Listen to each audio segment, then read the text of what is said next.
Just a couple weeks ago, a few weeks before Passover, I had the honor of joining a couple in marriage, overlooking the ocean with a very well-timed pod of dolphins swimming by. Under an actually surprisingly gray and cloudy sky, I shared with them words from the Song of Songs, that scroll that we read during Passover. And while the most quoted verse from the book, especially at weddings, might be Ani ledodi v'dodi li, I am my beloved's and my beloved is mine, I chose a different one for that couple and for that night. It's one that I remember from our old Baskin Haggadah, recited just before Karpas during the Seder, and one that Josh just sang so beautifully, where it says, "Arise, my darling, arise, my love, my fair one, and come away. For lo, the winter is past, the rains are over and gone." And I said to the couple that night, here we are on an early spring evening.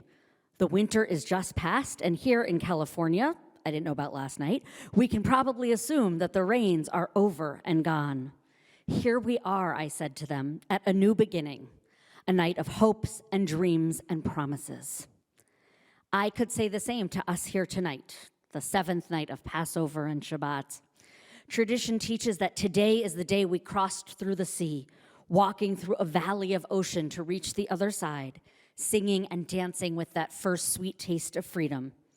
Here we are then, at a new beginning, a night of hopes and dreams and promises. Oh, and it's Earth Day. I've long been enamored of the fact that the Passover Seder, just like the Torah, ends with a cliffhanger. Just like Torah, we don't finish the Seder in the Promised Land, but in the wilderness, a place of uncertainty and even danger. We finish one journey from slavery to freedom, but begin another from the desert to the Promised Land. We finish one journey from that narrowness to wilderness, but begin another. The Omer takes us from Passover to Shavuot, from the unknown to the moment of the covenant. The Omer, these 7 weeks between Passover and Shavuot, it wasn't originally a time of deep spiritual reflection and introspection. We have the mystics to thank for that. And it wasn't even in the Torah, this journey from the Sea of Reeds to Mount Sinai. That is actually a later understanding, poetically imagined by the rabbis of the Talmud. The original understanding of the Omer was an agricultural marker, a counting of time between the beginning of spring, the tentative first plants, and then the first real harvest. And here we are, Earth Day. Rabbi Arthur Wasco is an 89-year-old rabbi and environmental activist, and he wrote years ago powerfully about the Omer, a piece to which I return year after year. He wrote, 7 weeks of 7 days. Day by day, week by week, the community watches the spring grain grow, watches with hope and with anxiety. Day by day, week by week, the community moves forward from the moment of freedom's first explosion, moves forward with hope and with anxiety. Will the earth succeed in unfolding its fruitfulness? Will we succeed in finding rest and new truth in our freedom? Day by day, week by week, the community counts the days of growing grain, and through them counts the unfolding of the earth and of our own potential. Day by day, week by week, for this is no holy day, not even a week-long festival, but truly a season of the year. A season full of hope, full of anxiety that hope may fail. Now, growing up on the East Coast, I certainly understood seasons, but not exactly the way the Torah did. To this day, I can easily conjure the smell of grass at my summer camp, walking to the dining hall in a summer storm. I can also easily conjure the smell of a steamy Manhattan sidewalk in a rainstorm, but we don't often write poetry about that. My summer camp days year after year were full of rain. We had specific rainy day activities, and to this day, I miss a summer thunderstorm. Spring growing up did not mean the end of rains. If anything, we look forward to them more.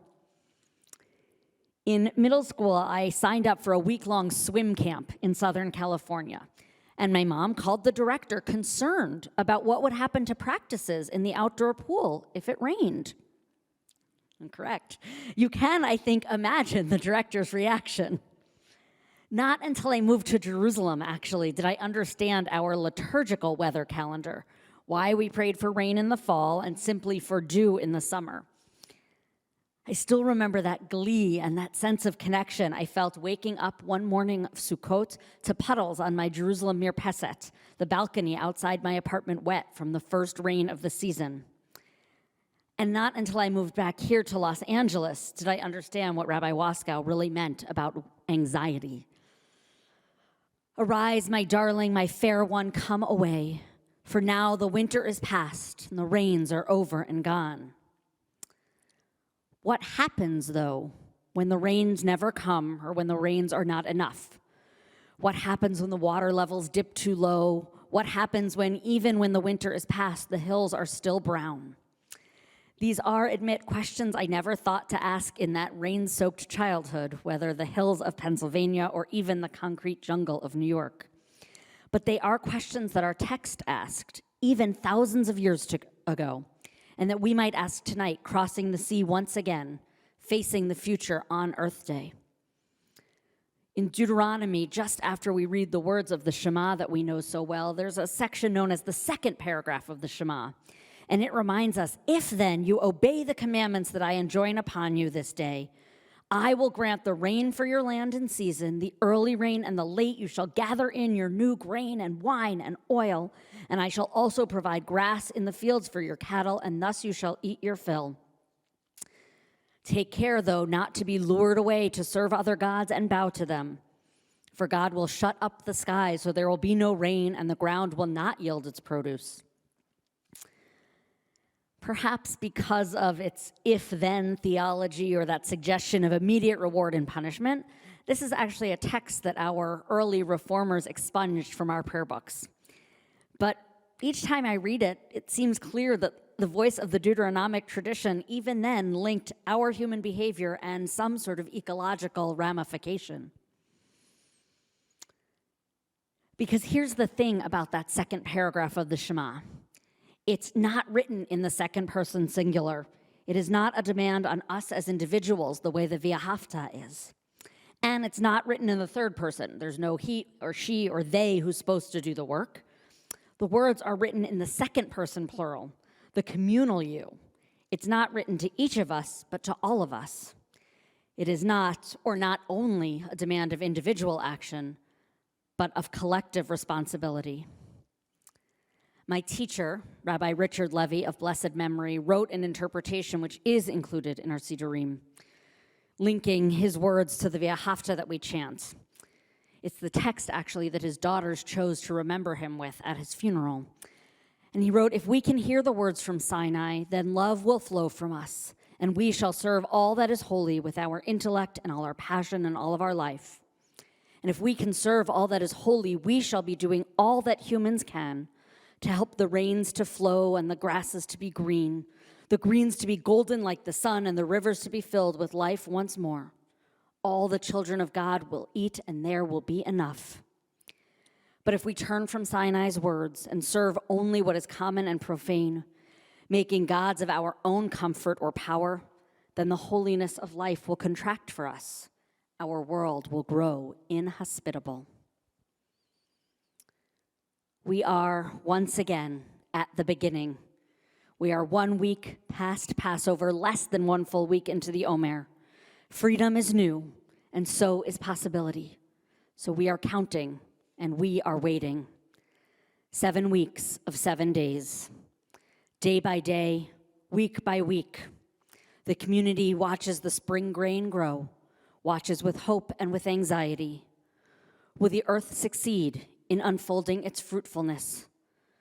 Day by day, week by week, for this is no holy day, not even a week-long festival, but truly a season of the year, a season full of hope, full of anxiety that hope may fail.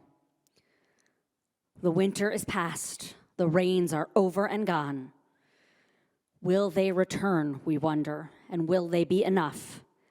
And what can we, each of us and all of us, do now to change the answer for tomorrow? Shabbat Shalom and Chag Sameach.